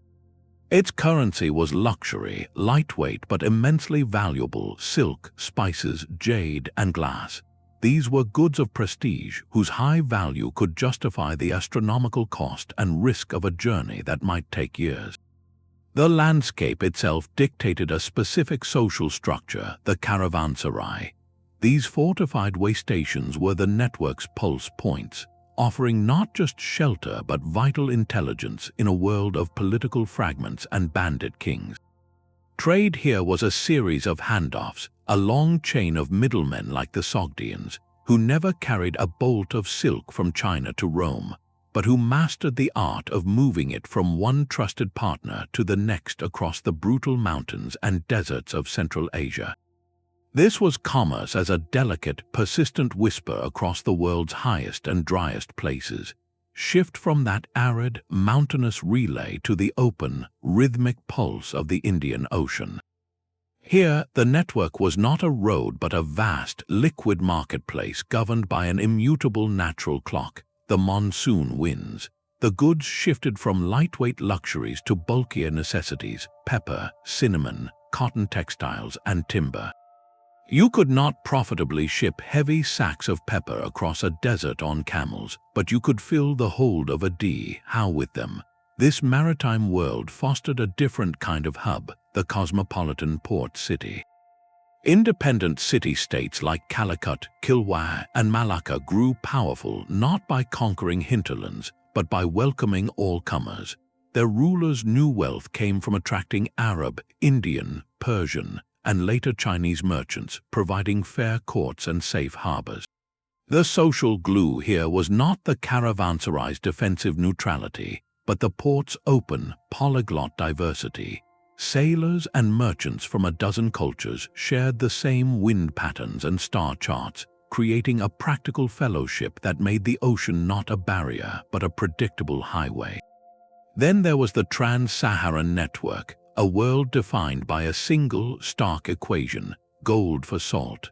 This was perhaps the most environmentally extreme system of all, a grueling 2-month journey across the planet's largest hot desert. The technology that made it possible was singular: the camel, specifically the North African dromedary bred for this exact hellscape. The trade was brutally simple and essential.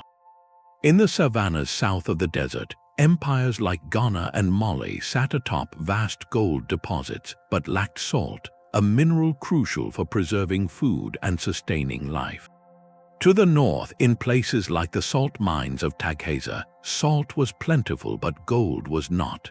The camel caravans, sometimes numbering thousands of animals, became the only bridge between these two worlds. This trade created legendary cities of wealth like Timbuktu, which thrived as a terminal market and a center of Islamic scholarship, fed by the desert's golden traffic. The social structure here was deeply hierarchical and perilous, dominated by specialized Berber clans who alone possessed the knowledge of hidden oases and the endurance to cross the searing emptiness. Where the Indian Ocean was open and rhythmic, the Trans-Saharan was closed and epic, a monumental struggle against the desert that exchanged two fundamental cravings. Despite their profound differences, all three networks solved the same core problems with eerily similar social inventions. They all relied on diaspora communities for trust, whether they were Sogdian towns along the Silk Road, Gujarati merchants in an African port, or Sonic trading clans operating on both sides of the Sahara. They all developed standardized commercial tools, from the Silk Road's bills of exchange to the Arab sack used in Indian Ocean ports, and they all ultimately created cultures of fusion, where ideas, faiths, and artistic styles blended at their bustling intersections. This comparative view reveals the true genius of the model. It was not a one-size-fits-all system imposed from above. It was a set of adaptable principles, a social technology that could be customized for any geography, from the highest mountain pass to the deepest desert to the widest ocean. The environment shaped the practice, but the human need for connection provided the enduring blueprint. That silent map of trade routes reveals a deeper question about history itself. We have seen how goods and ideas moved, but what did this constant exchange actually do to the human spirit? Was trade merely a practical necessity, or did it quietly cultivate something more profound within the civilizations it connected? For some of history's greatest observers, commerce was not just an economic activity. It was a civilizing force, a subtle teacher of virtues that empires built on conquest often neglected. The ancient Greek historian Herodotus, often called the father of history, traveled the known world and noted a pattern. He observed that societies engaged in long-distance trade often developed reputations for being more trustworthy, more curious, and more open to strangers than their isolated counterparts. Why would this be? The mechanics of trade demanded it. To negotiate with someone from a distant culture, you had to first recognize their humanity. You had to learn to interpret their gestures, understand their concept of a fair deal, and extend a basic level of trust across a void of difference. This was a daily exercise in empathy and pragmatism. A caravan master could not afford the luxury of blind prejudice.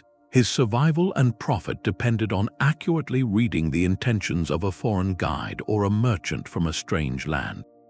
In this way, the marketplace became an unwitting school for tolerance.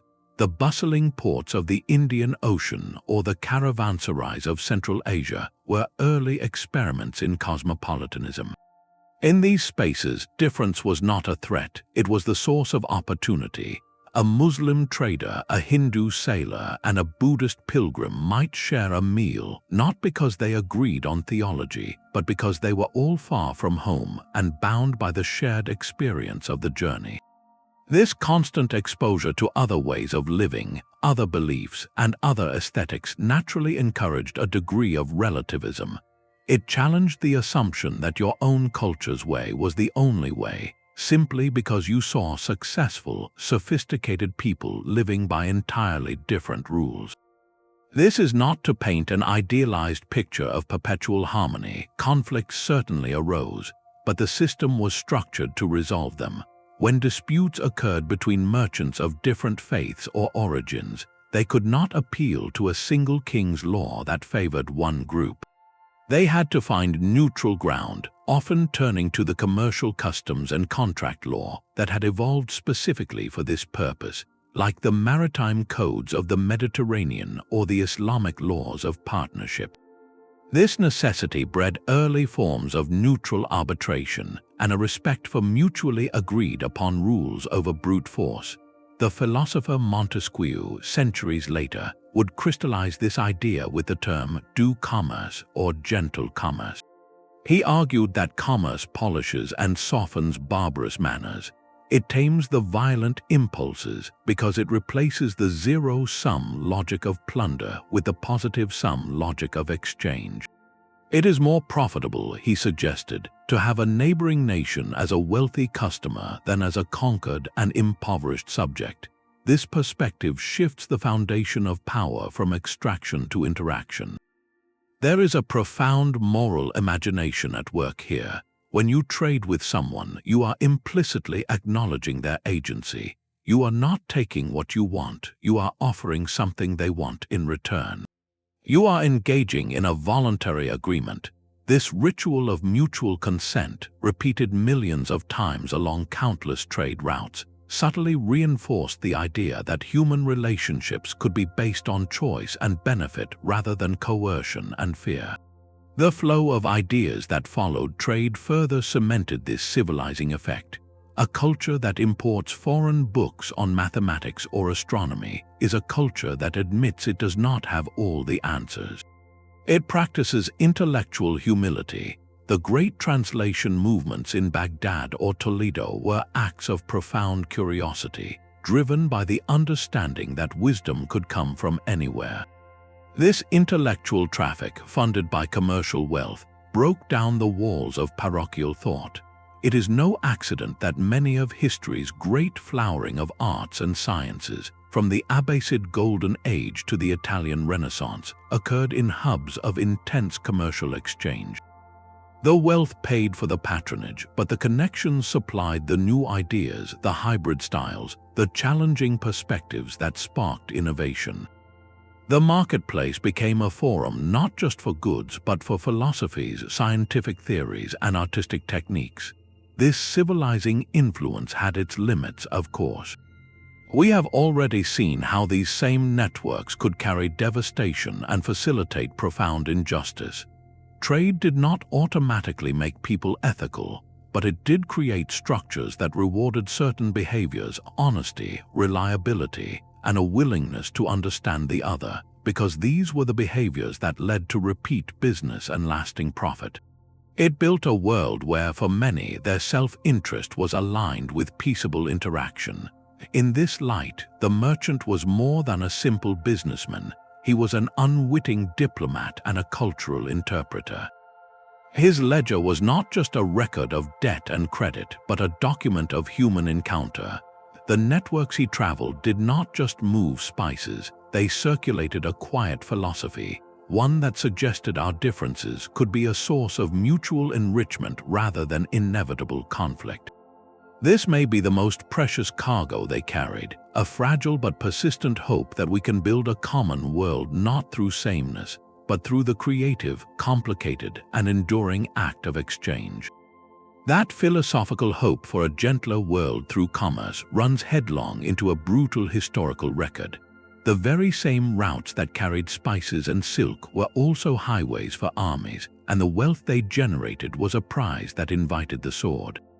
To ask if trade networks were a civilizing force is to confront a profound paradox, one where the threads of connection could just as easily become tripwires for conflict. The doux commerce thesis presents a beautiful ideal, but history often delivered a more complicated and bloodier reality. Consider the Punic Wars between Rome and Carthage. This was not a clash over ideology or religion. It was a brutal, century-long struggle for control of the Mediterranean's most lucrative trade routes, for the silver mines of Spain and the grain fields of Sicily.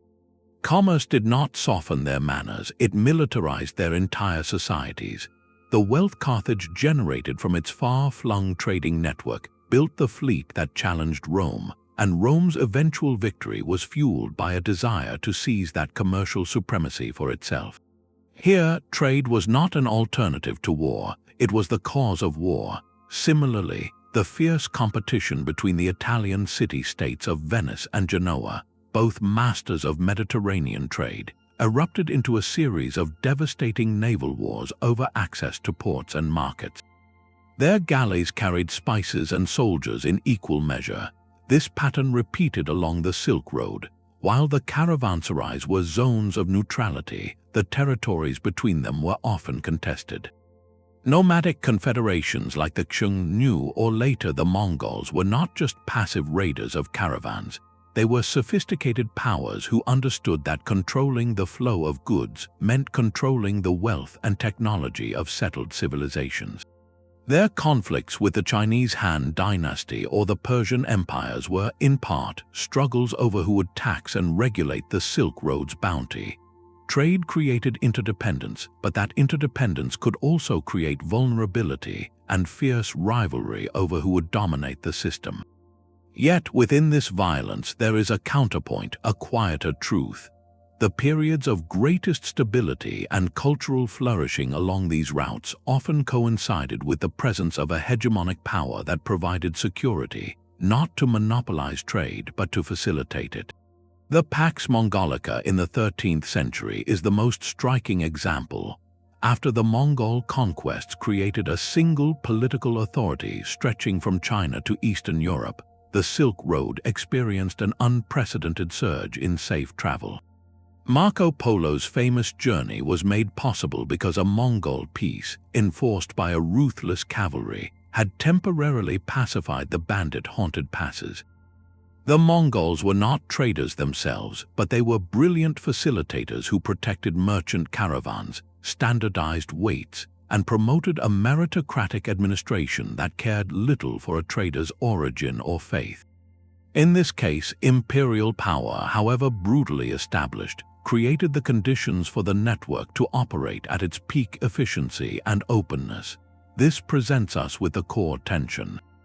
Empires could be devastating conquerors, but they could also act as umbrella organizations, providing the large-scale security and legal frameworks that reduce the transaction costs of long-distance trade. The question then becomes not whether trade or empire is more peaceful, but what kind of structure best manages the inevitable friction that commerce generates. The decentralized network was brilliant at adapting and innovating, but it often lacked a final mechanism to resolve disputes beyond the threat of severed relations or private violence. A centralized empire could impose a peace, but that peace came at the cost of freedom and was often maintained through coercion. So were these networks a civilizing force? The evidence suggests they were a complex school. They taught the practical virtues necessary for exchange, honesty, reliability, and cross-cultural literacy. They made strangers necessary to one another. This daily, pragmatic interaction likely did more to erode crude prejudice than any imperial edict of tolerance ever could. But the education was not complete. It did not automatically extinguish the human appetite for dominance or the temptation to seize rather than trade. The network's greatest lesson may be that connection does not guarantee harmony. It only increases the stakes. It makes conflict more costly and cooperation more beneficial, but it leaves the choice between the two firmly and eternally in human hands. This ancient debate between the civilizing market and the rivalrous state echoes directly into our own era of global supply chains and economic nationalism, reminding us that the channels we build can carry both promise and peril. The ultimate strength of a web is that it can lose a single strand and remain whole. This was the quiet, defining genius of the merchant networks, a quality that allowed them to whisper through centuries while empires shouted and fell into silence. Their resilience was not an accident but a direct result of their structure, a principle we now call redundancy. In a centralized empire, all roads lead to Rome, all authority flows from the capital, all wealth is stored in the royal treasury. This creates immense efficiency and power, but also a profound vulnerability. Capture the capital, topple the emperor, or sever that single, vital artery, and the entire system can go into shock, its logic unraveling. The merchant web operated on a completely different blueprint. It had no capital to capture, no single emperor to depose. its power was distributed, pulsing through 10,000 independent nodes. Think of it as the difference between a mighty tree and a field of grass. A storm can shatter the tree, but the grass simply bends, its roots interconnected in a hidden mesh beneath the soil. When the Western Roman Empire fragmented, the state-sponsored grain shipments from Egypt to Rome ceased, and the legions stopped patrolling the highways. But in the shadows of that collapse, smaller, more agile trade did not vanish. Syrian and Jewish merchants, long operating within the empire's cracks, continued to move goods along adapted coastal routes and riverways, their networks reconfiguring around the new political realities. The trade in olive oil, pottery, and wine did not end. It simply found new local circuits, demonstrating that the web could lose its largest patron and still persist. Centuries later, the Mongol Empire provided the opposite lesson. Under the Pax Mongolica, the Silk Road thrived as a unified, protected space. But when that vast empire eventually fractured into competing khanates, the trade routes did not disappear. They adapted again. The old central trunk roads through the steppe might have become less secure, but the southern routes through Persia and the Himalayan foothills saw increased traffic. Caravan masters, armed with generations of geographical knowledge, simply shifted their paths, finding new safe passages and negotiating with new local powers. The goods kept moving because the network was not dependent on any one political arrangement. It was a multi-path system. This redundancy existed on every level. There were multiple routes between any two major points. If bandits closed a mountain pass, a dozen caravan leaders knew an alternative trail, even if it added weeks to the journey. The actors were numerous and independent. A single merchant's bankruptcy or a local dynasty's collapse did not halt commerce, because 100 other merchants and a dozen other city-states were ready to step into the gap. The goods themselves were diverse. While the luxury trade in silk and spices captured the imagination, these networks also moved bulk commodities, timber, grain, ceramics, and everyday textiles. If demand for one item fell, others could sustain the flow. This multi-layered redundancy created a system with no single point of failure. It could be damaged, but it was almost impossible to kill. A king could tax a specific road, but he could not tax every possible path a merchant might take. An army could besiege a wealthy port city, but it could not simultaneously blockade every coastal inlet where a dhow might land. The network's intelligence was collective and fluid, its memory stored not in a royal archive, but in the lived experience of countless travelers, passed on in the Caravanserai courtyards and portside taverns. This offers a powerful historical metaphor that echoes into our own time. It suggests that sustainability and long-term adaptation are often found not in top-down, monolithic control, but in distributed cooperative systems. A network trusts no single source, relies on no single route, and answers to no single authority. Its strength is its plurality, its ability to absorb shock by spreading the load. When change comes, whether a shifting climate, a political revolution, or a new technology, the rigid, optimized system breaks, while the flexible, redundant one bends and finds a new way. The empires built walls and declared borders, believing strength was about concentration. The merchants built connections and shared knowledge, proving that true endurance lies in diffusion. In the end, the empires are remembered for their moments of brilliant, centralized power, but the networks are remembered for their quiet, persistent conversation, a conversation that outlasted every throne that ever tried to silence it. The caravans have stopped, the dhows are museum pieces, yet their legacy is the air we breathe.